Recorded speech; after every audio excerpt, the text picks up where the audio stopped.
Alléluia, mes bien-aimés, shalom, shalom, les affranchis. Bonjour et bon dimanche, mon nom est Maman Lucie.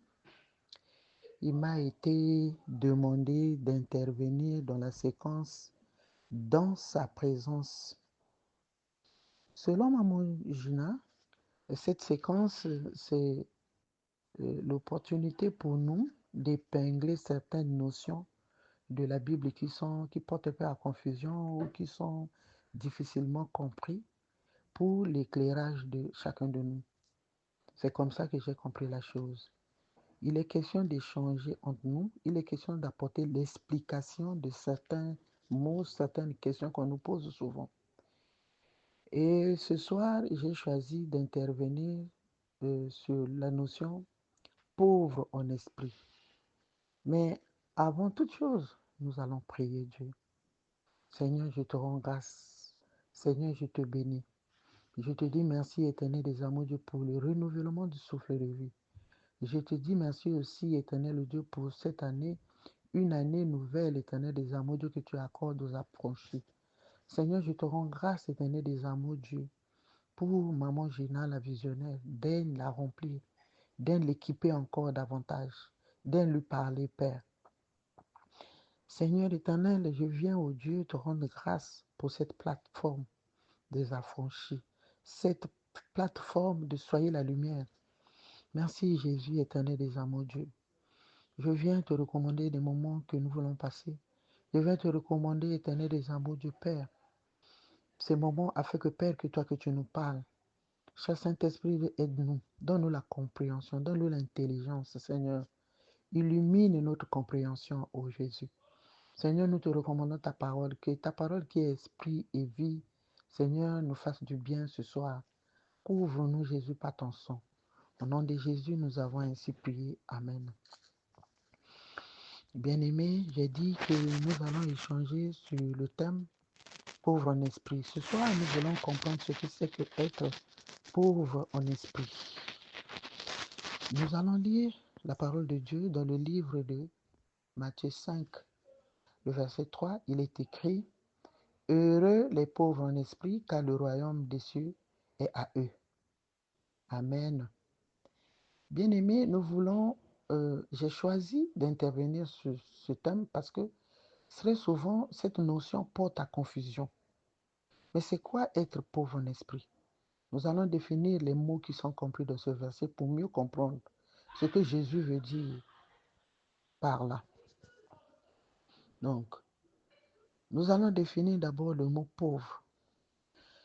La version originale de Matthieu, en grec, nous dit que le mot pauvre, c'est égal à mendiant.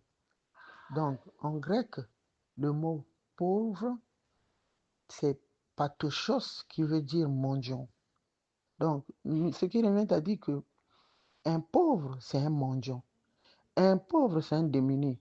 Un pauvre, c'est un dépendant. Il dépend des autres.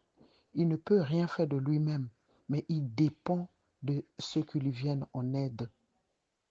Un mendiant attend toujours le secours des autres, le secours des passants. Alléluia. Par là, qu'est-ce que nous comprenons? Nous comprenons que Jésus, dans ce verset, voudrait que nous soyons des mendiants, mais pas des mendiants matériels, mais des mendiants spirituels. Bien-aimés, dans le verset, on nous a dit heureux les pauvres en esprit, mais c'est quoi l'esprit? L'esprit, c'est la troisième partie de la Trinité. C'est l'opposition du corps, c'est l'opposition de la chair. L'esprit est différent du matériel. Donc, la Bible ne nous parle pas de la pauvreté matérielle. La Bible ne nous parle pas de la pauvreté financière. La Bible ne nous parle pas de la pauvreté physique, mais la Bible nous parle de la pauvreté spirituelle. Pour mieux comprendre, nous allons nous appesantir sur le mot mendiant, sur le mot pauvre.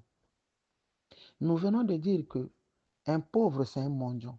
C'est quelqu'un qui dépend des autres. C'est un commandeur. C'est quelqu'un qui reconnaît son état de manque. C'est une personne qui est dépendant de son entourage. Maintenant, qu'est-ce que Jésus veut dans ce verset? Dans ce verset, comparativement à la définition du mot pauvre, Jésus voudrait donc que nous soyons des mendiants spirituels, des personnes qui dépendent de Dieu, des quémandeurs auprès de Dieu, des gens qui savons que nous, on n'est rien sans Dieu. Tout nous vient de Dieu. Nous devons vivre dans l'attente de l'aide multiforme de Dieu, l'aide spirituelle de Dieu. Donc, dans nos esprits, nous devons reconnaître qu'il n'y a que Dieu. Jésus ne veut pas que nous soyons des personnes autosuffisantes, mais que nous soyons des personnes qui comptons sur Dieu, que nous soyons des mendiants spirituels. Bien-aimés, nous devons être des personnes qui savons que même si nous avons des biens matériels, le pauvre spirituel, c'est quelqu'un qui sait que même quand il a des biens matériels, il reconnaît que ces biens ne viennent que de Dieu. Il ne s'enfle pas d'orgueil. Il n'est pas imbu de lui-même, mais il reconnaît que ces choses ne lui sont données que par grâce, par Dieu. Il ne s'enfle pas d'orgueil par rapport à ce qu'il a. Le pauvre en esprit ne peut pas être imbu de lui-même. Tout ce qu'il a vient de Dieu. Il reconnaît que ça vient de Dieu. Bien-aimé, il y a même des riches matériels, des riches financiers, mais qui sont pauvres spirituellement.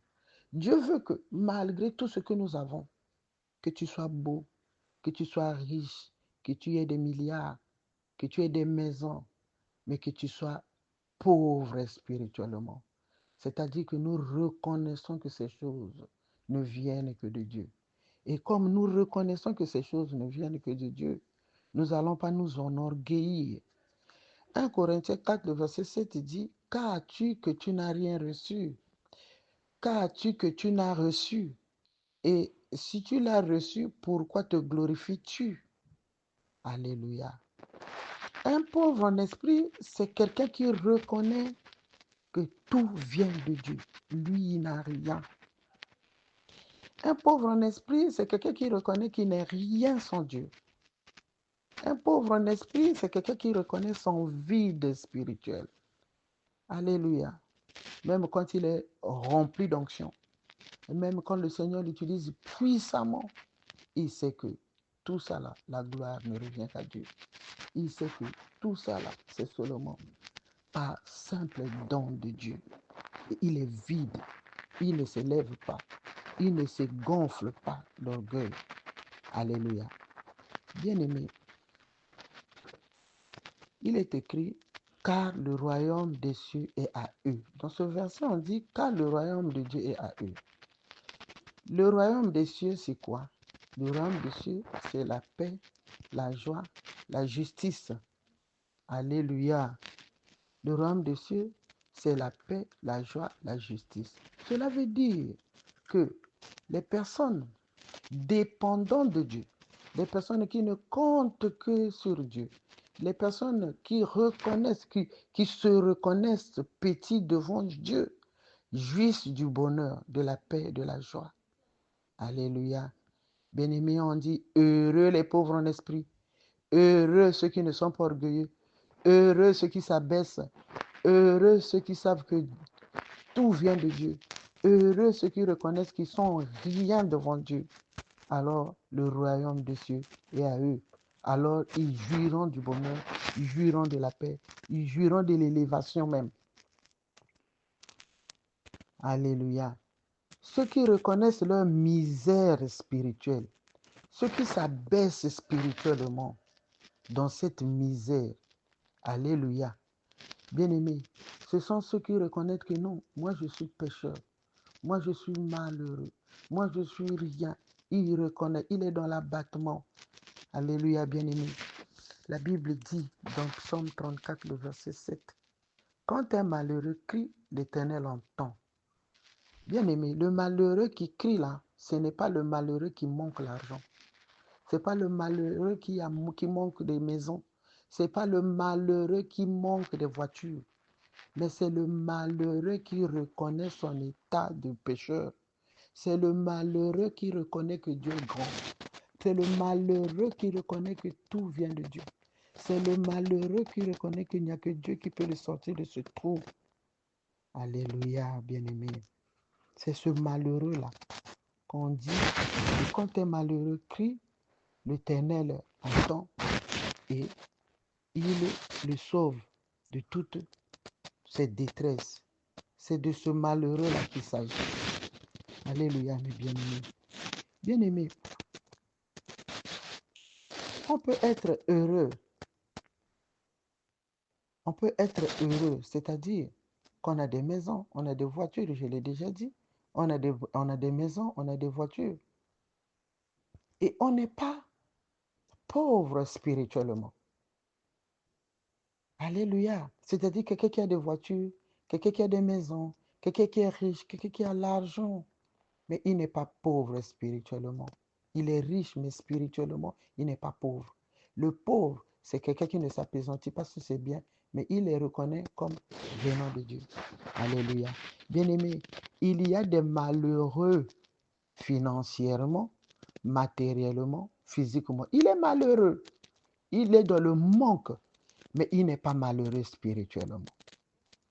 C'est-à-dire qu'il ne reconnaît pas qu'il n'y a que Dieu qui peut le sortir de ce manque. Il ne reconnaît pas qu'il n'y a que Dieu qui peut le sauver. Bien aimé, il y a aussi des pauvres matériels. Il n'a pas d'argent, il n'a pas de biens. Mais il est orgueilleux. Il ne peut pas demander. Il ne peut pas dépendre de Dieu. Il ne peut pas chercher Dieu. Il ne peut pas se soumettre à Dieu. Celui-là, on ne peut pas l'appeler pauvre spirituel. Il n'est pas pauvre. Il est pauvre matériellement. Il lui manque l'argent. Il est pauvre, c'est vrai. Mais ce n'est pas celui-là qui rentrera, à qui le royaume des cieux lui appartient. Ce n'est pas celui-là. Celui qui manque l'argent. Celui qui manque le matériel et qui ne dépend pas de Dieu, qui n'est pas dans l'attente de Dieu. Ce n'est pas celui-là que le Seigneur va écouter. Ce n'est pas celui-là.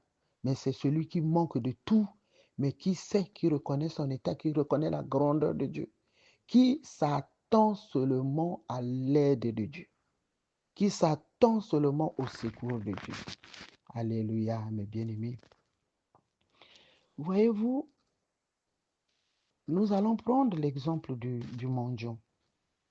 Le mendiant matériel, celui qui est dans le manque. Il est dans le manque.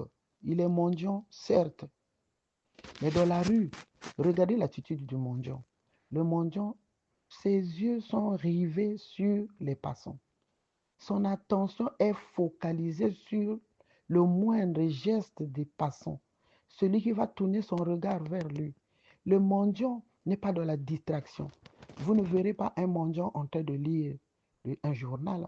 Vous ne trouverez pas un mendiant en train de naviguer dans son portable cherchant à envoyer des SMS par-ci, par-là. Vous ne verrez jamais un mendiant, même en train de se quereller. Vous voyez le mendiant dans la rue. Il est focalisé sur ce qu'il fait. Il est focalisé sur les passants. Ou il est focalisé sur son assiette, l'assiette où on doit mettre l'argent dedans. Il n'a pas le temps à perdre dans les querelles. Il n'a pas le temps à perdre dans le bavardage. Il n'a pas le temps à perdre dans des disputes. Mais le mendiant physique, là, il est focalisé. Son attention est focalisée sur celui qui peut lui venir en aide. C'est cette attitude-là que le Seigneur voudrait que nous ayons. Que nous soyons focalisés sur lui. Que nous nous attendons seulement à lui. Que nous ne soyons pas dans la distraction. Comme nous savons que tout vient de lui. Il n'y a que lui. Alors, nous reconnaissons notre état de manque et nous nous attendons totalement, entièrement à lui. Nous reconnaissons notre état. Alléluia. Le mendiant, c'est celui qui reconnaît sa misère. Alléluia. Bien-aimé, nous allons lire un passage pour mieux comprendre aussi. C'est dans Luc 18, nous commençons au verset 11. La Bible dit, le pharisien, il y avait deux personnes, le publicain et le pharisien qui allaient au temple. Le pharisien debout priait ainsi en lui-même.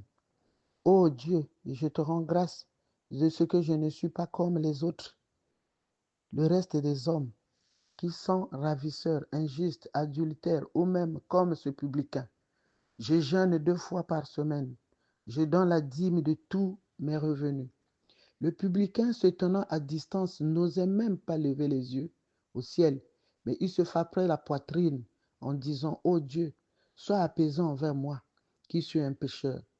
Je vous le dis, celui-ci descendit dans sa maison justifié plutôt que l'autre, car quiconque s'élève sera abaissé et celui qui s'abaisse sera élevé. Alléluia. Bien-aimés, ceci c'est pour élucider ce que nous sommes en train de dire. Le pauvre en esprit, c'est celui qui demande la miséricorde de Dieu. C'est celui qui a besoin que Dieu ait pitié de lui. C'est celui-là, le pauvre en esprit. La Bible dit, parmi ces deux personnes-là, c'est celui qui a dit, oh Dieu, sois apaisé. C'est celui-là que le Seigneur a justifié. Il est reparti justifié dans sa maison. Et on nous dit que celui qui s'abaisse, celui qui s'élève sera abaissé et celui qui s'abaisse sera élevé. Donc parmi ces deux personnes, la personne que le Seigneur a justifiée, c'est celle qui disait, Seigneur, sois apaisé de moi. Mais ce n'est pas la personne qui disait, voilà, moi je suis ceci. C'est la personne qui priait avec orgueil, qui disait, moi je gêne ton foi, moi je. Souvent nous sommes dans les je. Alors que nous ne sommes rien sans Dieu. C'est vers ces personnes qui se rabaissent, qui se diminuent devant le Seigneur, qui reconnaissent la grandeur de Dieu. C'est vers ces personnes que le Seigneur tourne ses regards. Alléluia.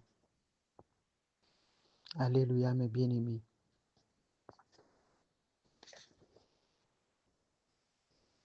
Donc, ce qui revient à dire que nous, nous devons avoir l'attitude du mendiant. Nous devons avoir l'attitude de, de celui qui cherche le secours de Dieu. Nous ne devons pas être dans l'attitude des personnes qui s'enflent d'orgueil. Nous ne devons pas être dans l'attitude des personnes qui se croient suffisants, qui se soient capables à même des personnes justifiées, bien des personnes sans péché. Alléluia. Que le Seigneur bénisse sa parole.